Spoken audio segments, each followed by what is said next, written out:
ಪ್ರದೀಪ್ ಅವರೇ ಪ್ರಶ್ನೆಗೆ ಉತ್ತರ ಕೊಡಿ ಸರ್. ಪೊಲೀಸ್ ಡಿಪಾರ್ಟ್ಮೆಂಟ್ ಬಗ್ಗೆ ಪೊಲೀಸ್ ಡಿಪಾರ್ಟ್ಮೆಂಟ್ ನಿಮ್ಮ ಹತ್ರ ಉತ್ತರ ಇಲ್ಲ ಸರ್.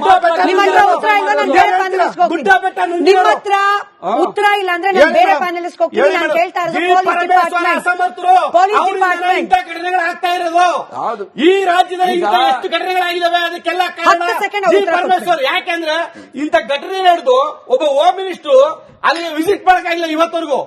ಆ ಡಿಪಾರ್ಟ್ಮೆಂಟ್ ಸಂಬಂಧಪಟ್ಟಂಗೆ ರಿಯಾಕ್ಟ್ ಮಾಡಕ್ಕೆ ಡಿ ಕೆ ಶಿವಕುಮಾರ್ ಬರ್ತಾರೆ. ಡಿ ಕೆ ಶಿವಕುಮಾರ್ಗೂ ಈ ಇಶ್ಯೂ ಏನ್ ಸಂಬಂಧ? ಅವ್ರು ಯಾಕೆ ರಿಯಾಕ್ಟ್ ಮಾಡ್ತಾರೆ?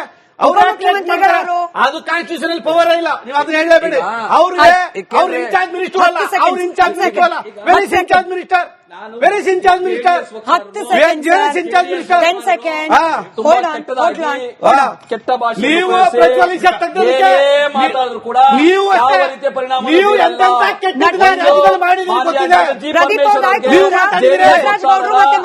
ಸರ್ಟಿಫಿಕೇಟ್ ಬೇಕಾಗಿಲ್ಲ. ಜನಾರ್ದನ್ ರೆಡ್ಡಿಯನ್ನ ಗಡಿಪಾರ್ ಮಾಡಬೇಕಾ ಕಾನೂನು ಪ್ರಕಾರ ಆಗುತ್ತೆ. ಜನಾರ್ದನ್ ರೆಡ್ಡಿಯನ್ನ ಬಂಧನ ಮಾಡಬೇಕಾ ಕಾನೂನು ಪ್ರಕಾರ ಆಗುತ್ತೆ. ಕೊಡಿ. ಪೊಲೀಸ್ ಡಿಪಾರ್ಟ್ಮೆಂಟ್ ಸರಿಯಾಗಿ ಕೆಲಸ ಮಾಡ್ತಿದೆಯಾ ಇಲ್ವಾ ಅನ್ನೋ ಅನುಮಾನ ಬರ್ಲಿಕ್ಕೆ ಕಾರಣ ಅಂದ್ರೆ ರಿಜಿಸ್ಟರ್ ಆಗಿರುವ ಕಂಪ್ಲೇಂಟ್ಗಳಲ್ಲಿ A1 ಸ್ಥಾನದಲ್ಲಿ ಬೇರೆ ಬೇರೆ ಪ್ರಕರಣಗಳು ದಾಖಲಾಗಿದೆ. A1 ಸ್ಥಾನದಲ್ಲಿರೋದು ಒಂದು ಪ್ರಕರಣದಲ್ಲಿ ಭರತ್ ರೆಡ್ಡಿ ಅವರು, ಮತ್ತೊಂದು ಪ್ರಕರಣದಲ್ಲಿ ಜನಾರ್ದನ್ ರೆಡ್ಡಿ ಅವರು. ಅಂದ್ರೆ ಈ ಕ್ರಮ ಅನ್ನೋದೇನಿದೆ ಚಿಕ್ಕ ಪುಟ್ಟವ್ರ ಮೇಲೆ ಮಾತ್ರ, ದೊಡ್ಡ ದೊಡ್ಡವರು ಅವರು ವಿರೋಧ ಪಕ್ಷದವರಾದ್ರೂ ಸರಿ, ಆಡಳಿತ ಪಕ್ಷದವರಾದ್ರೂ ಸರಿ, ನಾವು ಮುಟ್ಟೋದಿಲ್ಲ ಅಂತ ಹೇಳಿ ಪೊಲೀಸರು ಅವ್ರನ್ನ ಎನ್ಕ್ವೈರ್ ಕೂಡ ಮಾಡದೇ ಇರೋದು ಕಾರಣ ಏನು ಸರ್? ನೋಡಿ, ಪೊಲೀಸ್ನವರು ಅವ್ರ ತನಿಖೆ ಮಾಡ್ಲಿಕ್ಕೆ ಅವ್ರು ಸಂಪೂರ್ಣ ಸ್ವತಂತ್ರ ಇದ್ದಾರೆ. ಜನಾರ್ದನ್ ರೆಡ್ಡಿನ ಬಂಧಿಸಬೇಕಾ ಬಂಧಿಸ್ತಾರೆ, ಜನಾರ್ದನ್ ರೆಡ್ಡಿಗೆ ತನಿಖೆ ಮಾಡಿ ನೋಟಿಸ್ ಕೊಡ್ಬೇಕಾ ಕೊಡ್ತಾರೆ. ಇವನ್ ಭರತ್ ರೆಡ್ಡಿ ಅವ್ರನ್ನು ನೋಟಿಸ್ ಕೊಟ್ಟು ಅವ್ರು ಕರೆಸಿ ಅವ್ರು ಅರೆಸ್ಟ್ ಮಾಡ್ಬೇಕಾ ಮಾಡ್ತಾರೆ. ತನಿಖೆಗೆ ಯಾರು ಕೂಡ ಬಿಜೆಪಿ ಜೆಡಿಎಸ್ ನವರು ಇವತ್ತು ಅವರ ನಾಯಕರಲ್ಲಿ ಏನಿದ್ದಾರೆ, ಯಾರು ಯಡಿಯೂರಪ್ಪನವರು ಜೈಲ್ಗೆ ಹೋಗಿದ್ರು ಆ ನಾಯಕರನ್ನು ಡಿಫೆಂಡ್ ಮಾಡಕ್ ಹೋಗಿ ನಿಂತಿದ್ದಾರೆ ತಂಡೋಪತಂಡವಾಗಿ. ಅವ್ರು ಏನೇ ತಿಪ್ಪರ್ಲಾಗ ಹೊಡೆದ್ರು ಅಲ್ಲಿ ಕಾನೂನು ಏನ್ ಕೆಲಸ ಮಾಡುತ್ತೆ. ಇವ್ರು ಇಷ್ಟ ಬಂದ ರೀತಿಯಲ್ಲಿ, ಇವ್ರು ಹೇಳಿಕೆ ಕೊಟ್ಟ ರೀತಿಯಲ್ಲಿ ಅಲ್ಲಿ ಕಾನೂನು ಕೆಲಸ ಮಾಡಕ್ ಸಾಧ್ಯ ಆಗೋದಿಲ್ಲ. ಇವತ್ತು ಯಾರು ಯಡಿಯೂರಪ್ಪನವರು ಜೈಲ್ಗೆ ಹೋಗಿದ್ರು ಮಗ ಇವತ್ತು ಅವ್ರು ಡಿಫೆಂಡ್ ನಿಂತವ್ರೆ. ಆಚಾರ್ಯ ವಿಜೇಂದ್ರ ಡಿಫೆಂಡ್ ಮಾಡಿ ನಿಂತವ್ರೆ.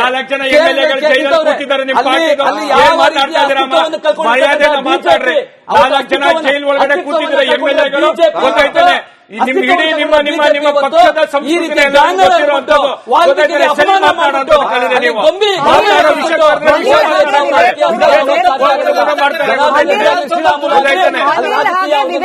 ಮಾತ್ರ ನಾನು ಇಲ್ಲಿರುವ ಪ್ಯಾನಲಿಸ್ಟ್ ಗಳಿಗೆ ಕಡೆ ಬಾರಿ ನಾನು ಮನವಿ ಮಾಡ್ಕೊಳ್ತಿದ್ದೀನಿ, ಹಿಂಗೆಲ್ಲರೂ ಒಟ್ಟಿಗೆ ಕಿರ್ಚಾಡ್ತೀರಿ ಅನ್ನೋಂಗಿದ್ರೆ 8:30 ತನಕ ಇರೋ ಡಿಬೇಟ್ ಅನ್ನು 8 ಗಂಟೆಗೆ ಮುಗಿಸ್ಬಿಡೋಣ. ಯಾಕಂದ್ರೆ ಹಿಂಗ್ ಕಿರ್ಚಾಡೋದ್ರಿಂದ ಯಾರಿಗೂ ಏನು ಕೇಳಿಸೋದು ಇಲ್ಲ, ನೀವು ಕಿರ್ಚಾಡ್ ಪ್ರಯೋಜನವೂ ಇಲ್ಲ.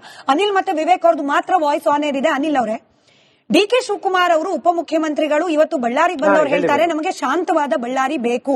ಶಾಂತವಾದ ಬಳ್ಳಾರಿ ಬೇಕು ಅಂದ್ರೆ ಏನಾಗಬೇಕು?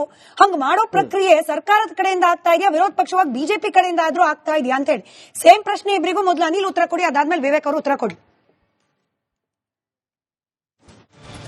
ಮೇಡಮ್, ಇವತ್ತು ಡಿ ಕೆ ಶಿವಕುಮಾರ್ ಅವರು ಬಂದಿರುವಂತದ್ದು, ಇವತ್ತು ಹೋಗಿ ರಾಜಶೇಖರ್ ಯಾರ ಹತ್ಯೆ ಆದ್ರು ಕಾಂಗ್ರೆಸ್ಸಿನ ಮುಖಂಡರ ಗನ್ ಬ್ಯಾನ್ಗಳಿಂದನೇ ಕಾಂಗ್ರೆಸ್ ಕಾರ್ಯಕರ್ತನ ಹತ್ಯೆ ಆಯಿತು.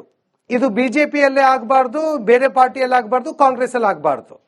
ಇದು ಬಹಳ ದುರಂತದ ಸಂಗತಿ. ಇದು ಇವತ್ತು ಡಿ ಕೆ ಶಿವಕುಮಾರ್ ಅವರು ಬಂದು ಇಲ್ಲಿ ಅವ್ರ ಮನೆಗೆ ಭೇಟಿ ಮಾಡಿ ಅವ್ರು ಹೇಳಿರೋದೇನು, ಇದೆಲ್ಲದೂ ಕೂಡ ವಾಂಟೆಡ್ಲಿ ಬಿಜೆಪಿಯವರು ಮಾಡಿರುವಂತ ಇದು ಒಂದು ಸಂಚು ಮತ್ತು ಅಲ್ಲಿ ಘರ್ಷಣೆಗೆ ಕಾರಣರಾದ್ರು ಅಂತ ಹೇಳಿದ್ರು.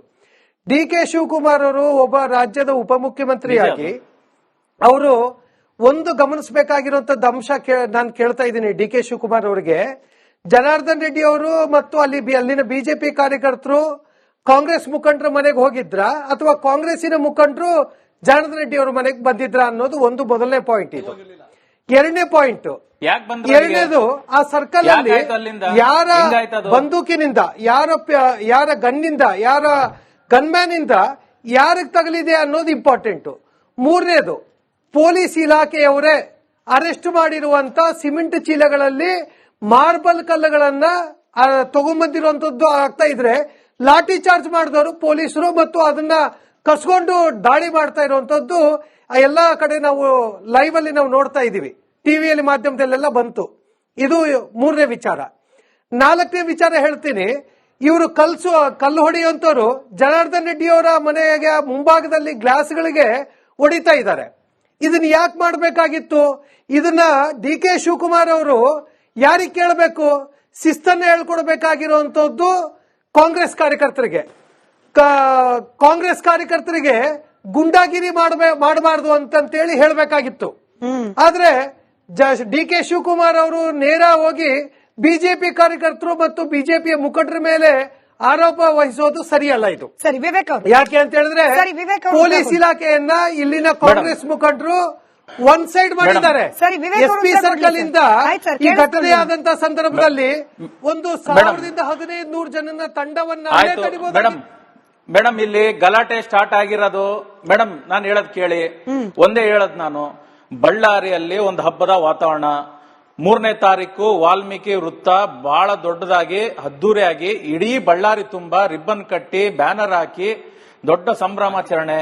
ಅದಕ್ಕಿಂತ 28ನೇ ತಾರೀಕು ಕಳೆದ 28ನೇ ತಾರೀಕು ಸಾವಿರಾರು ಗಟ್ಟಲೆ ಜನ ಹೆಣ್ಮಕ್ಳೆಲ್ಲ ಕುಂಭ ಒತ್ತಿ ವಾಲ್ಮೀಕಿ ಪ್ರತಿಮೆಯನ್ನು ತಗೊಂಡ್ಬಂದು ಕೂಡಿಸಿ ಅದು ಓಪನಿಂಗ್ ಎಷ್ಟು ಅದನ್ನ ಅಂದ್ರೆ ತಗೊಂಡ್ಬರೋದು ಕೂಡ ಕಳಿಸೋದ್ ಮುಖಾಂತರ ಒಂದ್ ಸಾವಿರಾರು ಜನ ಹೆಣ್ಮಕ್ಳೆಲ್ಲ ಬಂದು ಅವರೇ ವಾಲಂಟಿಯರ್ ಆಗಿ ಬಂದು ಒಂಥರ ಹಬ್ಬದ ವಾತಾವರಣ, ಜಾತ್ರೆ ಇದ್ದಂಗಿತ್ತು ಮೇಡಮ್.